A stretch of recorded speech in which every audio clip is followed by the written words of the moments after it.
The information in this video is provided for informational and educational purposes only.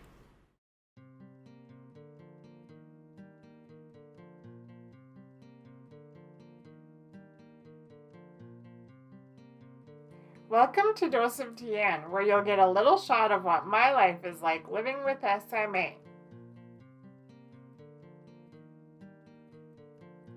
I'm just finishing up the book club selection to kick off 2023. It's called The First Thing About You by Chaz Hayden. And don't you love that you can get it in the digital version? I know I do. I have a special treat for you today. Instead of me telling you about the book, I thought it would be fun to hear about it directly from the author. So let me set this down and then we'll go say hello to Chaz. Hi, Chaz. Hi, How are you? I'm awesome. Thank you. How are you? I'm good. I want to thank you for joining me. Um, you might know that we chose your book, The First Thing About You, as our kickoff to the 2023 book club. Nice. That's so exciting. Thank you. So I'm glad you could join me, and I'm hoping you can kind of just tell everybody a little bit of what your book is about and get everyone excited to read it. Yeah, definitely. So, hey everyone. My name is Chaz Hayden, and I'm a debut author of the novel The First Thing About You. I have SMA, type 1, type 2 is what I tell people. And I wrote a book about a character who also has SMA. His name is Harris Jacobus. He's 15 years old, and his family just moved from California to New Jersey. And he's taken this as an opportunity to reinvent himself, to kind of be known as more than just the kid in the wheelchair. But he has a little bit of a obsession with knowing everyone's favorite color. He thinks that by knowing someone's favorite color, he knows everything about them, their personality, if he can have a relationship with them, how to talk to them. It's his way to judge back the same way he assumes everyone judges his disability.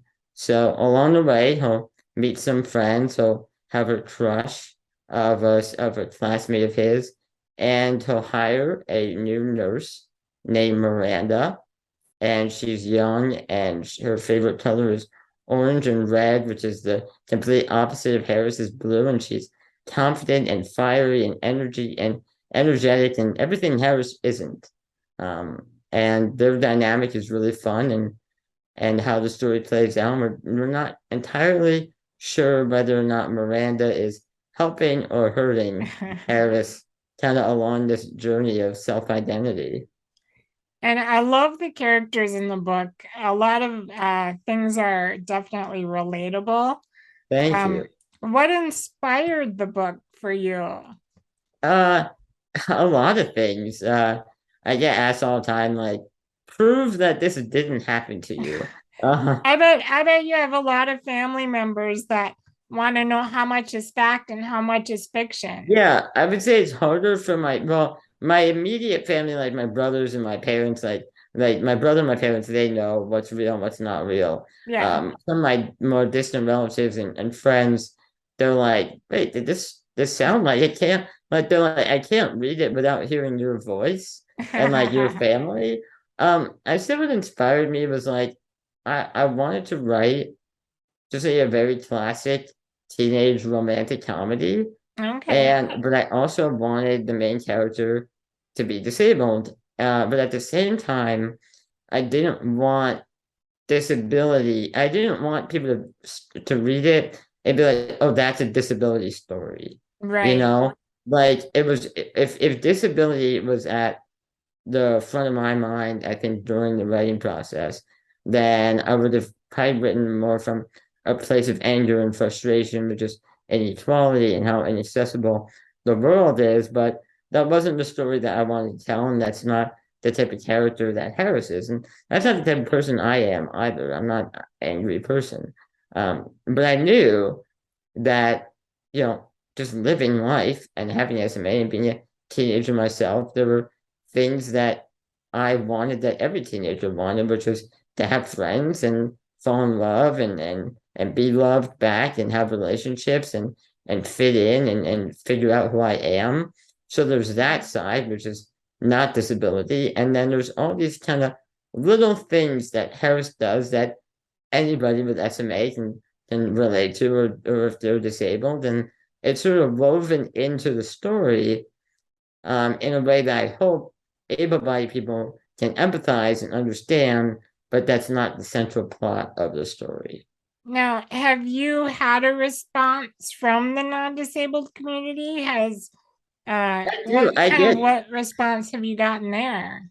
I did interesting, very mixed reviews. I get the best feedback I got from a bunch of people that I don't know, that I just saw reviews online, said that the book taught them without lecturing, and that was really intentional for me. It wasn't Harris or myself or the disability community kind of up on a metaphorical soapbox, if you will, like yelling at the world. It was like I knew if I just intricately nuanced sort of his day-to-day life into what's happening. Like, for example, there was an entire chapter where Harris goes on a date with a girl that he likes, and you understand his anxiety of just being a teenager, but then you also understand his anxiety that she has to feed him, like literally feed him. And how do I approach this and deal with being just a nervous teenage boy? So that was the best feedback I got, was that it taught them without lecturing. That was really important to me. But then I get random stuff like, oh, I know disabled people and they're not, like, I can't pay attention. Like the reviews from people trying to say what they think the disability and they don't have it. Like we go through that every day, all of us. These comments from people that don't live our lives, and I knew that. I think I knew that. My publisher knew that. Everyone in this process knew that we're gonna get feedback from people or comments from people that are just gonna try and pick out or just be ableist just because they are ableist. So. Well, I found I'm not an avid reader, I have to admit. But I did find your book very easy to read and very it flowed very well. And I did love the concept of your color. Yes. So did you have to research that, or is it totally made up, or how did that come about? I know you talked with Kevin on his podcast about this, but I think it's an interesting aspect. It was a bit of research. So I was already like maybe a third of the way through the original manuscript a few years back when I started it. And the favorite color idea was not a part of it. And I was like maybe 50 or so pages in, and I just felt like something was missing, kind of like, this like plot or through line that they call it in literature. So I was just coincidentally having a conversation with a friend of mine, and we were talking about how if you're at the office or you're out somewhere and you see people wearing the same color shirt or on a certain day and what that means, and then just color psychology and theory in general. It's something I knew nothing about that my friend knew a lot about, or at least enough to have a conversation. But it inspired me to go home and start to research. Like, all right, my favorite color is blue, similar to same as Harris. I was like, what does that mean? And what does it mean for my family that I know their favorite colors? And the more I read online and websites, it's obviously not scientific, but it kind of matched up with personalities. And I was trying to figure out a way to kind of bring this idea of like judgment and like making a snap judgment and how we see people and our first impressions to that was sort of the main theme of the story. And the favorite color was like it just seemed like such an innocent, like quiet, naive, like way for Harris to just say, what's your favorite color? And it's so like unassuming, and almost silent, the same amount of silence as just, an able-bodied person seeing him and seeing his wheelchair and making a first impression based off of that. So it was And I really think fun. maybe that clicks with a lot of people, like, oh yeah, we do Yeah, judge we do judge people on certain things, and we do. sometimes it's right and sometimes it's not, and Yeah. so I I thought that was pretty cool. Yeah, and it's such an like if you think about it, it's so arbitrary. Someone's favorite color, the same way it's very arbitrary to judge someone based off in they're in a wheelchair or any disability. Yeah, So I hope that really comes across. yeah, I thought that was a great addition, great addition. Thank you. No, it was really fun to kind of write into the story and figure out how that was going to be used. I enjoyed it. Well, and I know you had fun creating the cover too, and your you can't tell your cover inspired my nails. So, Oh, I see that. And your so, shirt. yes, so I had fun with that. So uh, Yeah, the cover, I talked about this with Kevin on the podcast. It yeah, was really fun to think about. I was fortunate enough that my publisher, allowed me to kind of be a part of that process as much as I wanted to be and have nice. my opinions heard. So, if you want to hear all about that, listen to the podcast. Well, and how you've never published a novel before, and you No. have this novel, I assume, ready to go. Was it hard to find a publisher, and how was that process for you? So the process, if you want to get traditionally published, you need a literary agent.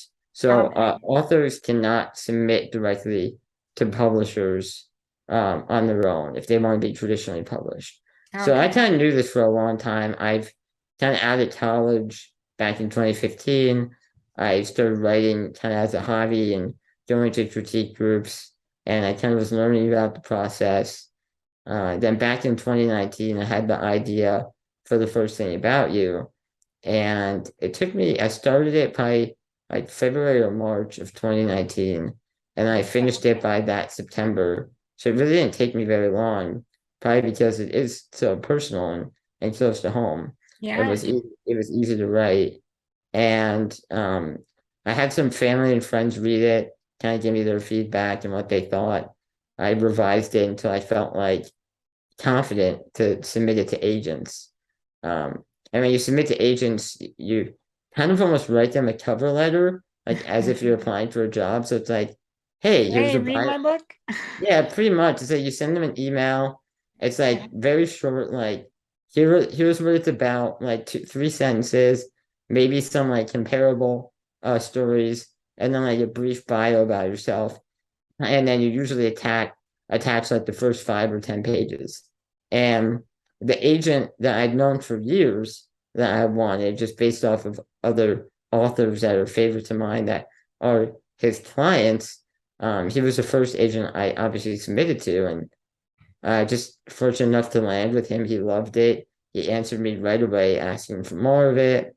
And then I signed with him around Thanksgiving of 2019, and we spent about another 9 or 10 months revising it together until he felt like, and I felt, like it was in a good position to be submitted to publishers. And I remember it was like the summer of 2020.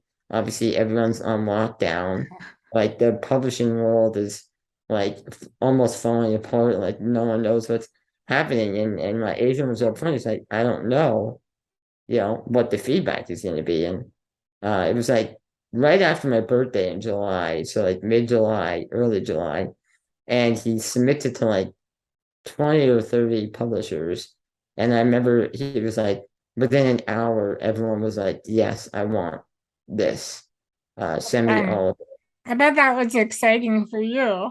It was. I really didn't know what the process is going to be like. Yeah. I knew just from other people that, sometimes you don't always get offers in the first round of submissions. So I was fortunate enough to have multiple offers and to kind of sit down with publishers and the editor that I'd be working with and video chat with them and kind of talk about their vision of the book and what they thought it could be, and what they thought of me and um, the publisher I chose, Candlewick Press.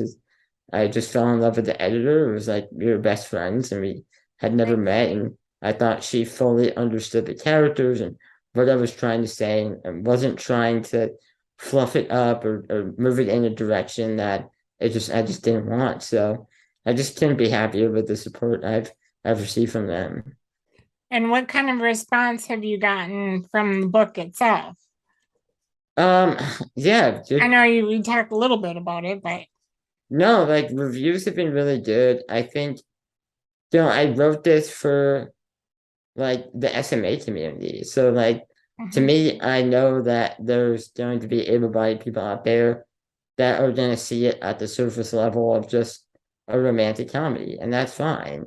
And then I know, like, but my hope was, if someone that's disabled reads it and can relate to it and feel like, yeah, I feel validated and seen and understood, like that's a success to me. I had a librarian email me from London. She gave it to a ninth grader student who's in a wheelchair who loves to read and can never find stories that are relatable to her. And she read it and apparently went back to the library and said, "You have to email the author and tell him how much I loved it." And I was like, okay. one of the best emails I've ever received I to bet. know that I had an impact on a student like that. And Yeah. um, Well, I know there are a ton of relatable moments in the book. I think if you have a disability, even other than SMA, I'm sure a yeah, lot of it is relatable. So, yeah. I think just some like the bathroom situations, like, and and just, yeah, and just trying to fit in like accessibility yeah, and accommodations within education from your yeah, teachers, like that.